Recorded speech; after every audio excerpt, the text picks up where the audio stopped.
Assalamualaikum warahmatullahi wabarakatuh. Berjumpa lagi di channel saya Om Dauri, channel yang membahas budidaya ikan lele. Kali ini kita akan berbagi pengalaman budidaya ikan lele di kolam tanah sama budidaya ikan lele di kolam terpal.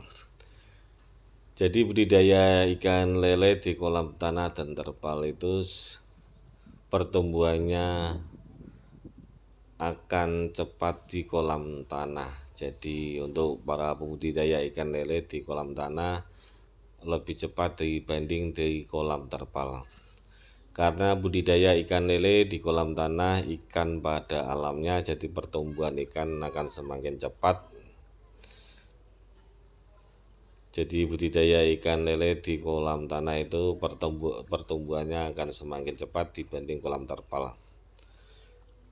Tapi tentunya didukung dengan pakan-pakan yang berprotein tinggi agar menunjang pertumbuhan ikan lele.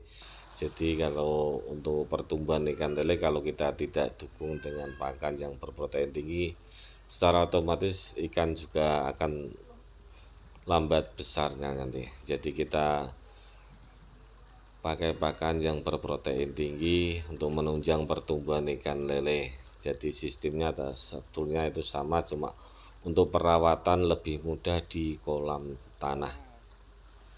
Jadi budidaya ikan lele di kolam tanah sama terpal itu lebih mudah di kolam tanah.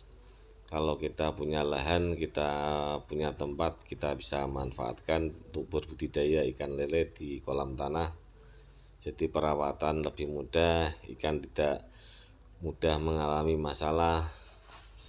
Jadi kalau di kolam terpal itu ada kendala-kendala kalau kita tidak bisa menjaga kualitas air, pakan kita. Jadi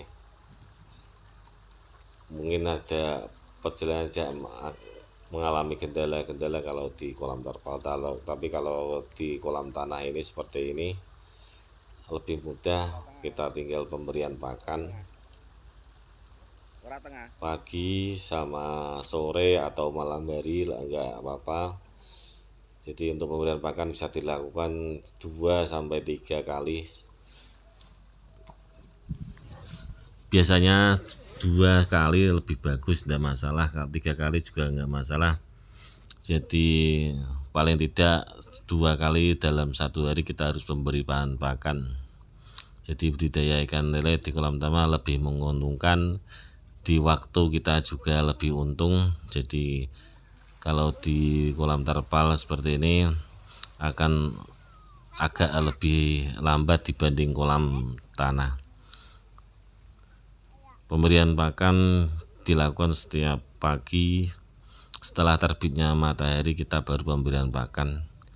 Tapi sebelumnya jangan lupa di subscribe, di like, di share, di komen. Jika bermanfaat silahkan dibagikan ke teman-teman agar kami lebih semangat untuk membuat konten-konten berikutnya.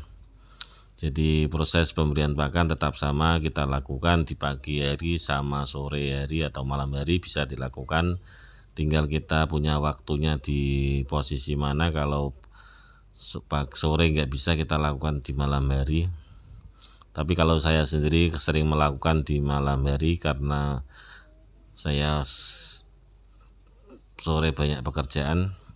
Jadi kita melakukan pemberian pakan ini kalau setiap saya konten selalu pagi hari. Ini setelah terbitnya matahari kita baru pemberian pakan. Jadi pakannya tetap sama dengan protein 32-40%. 40. Jadi pemberian pakan ikan lele di kolam terpal sama tanah itu sama, cuma pertumbuhan akan lebih cepat di kolam tanah. Cuma proses pemanenannya agak lebih lumayan dibanding kolam terpal. Sistem pemanennya kalau kolam tanah itu membutuhkan beberapa orang untuk melakukan budidaya seperti ini. Pemanenannya kita harus paling tidak harus punya beberapa orang, 4-5 orang. Kalau di kolam tanah, kalau kolam terpal sangatlah mudah sekali. Jadi ada kelebihan dan kekurangannya. Ini proses pemanenan di kolam tanah seperti ini. Kita pakai alat sedot yang namanya diesel seperti ini. Kita lakukan. Kalau setelah itu baru kita ambil ikannya digiring ke pojok, nanti baru kita lakukan pemanenan seperti ini. Ini proses sortir ikan lele yang sudah masuk konsumsi. Jadi kita setiap kita melakukan, kalau sudah konsumsi kita siap jual, baru kita lakukan sortir seperti ini. Sebenarnya saya ucapkan terima kasih yang sudah mendukung channel saya. Salam sukses selalu, salam budidaya ikan lele. Kami ucapkan terima kasih. Wassalamualaikum warahmatullahi wabarakatuh. Salam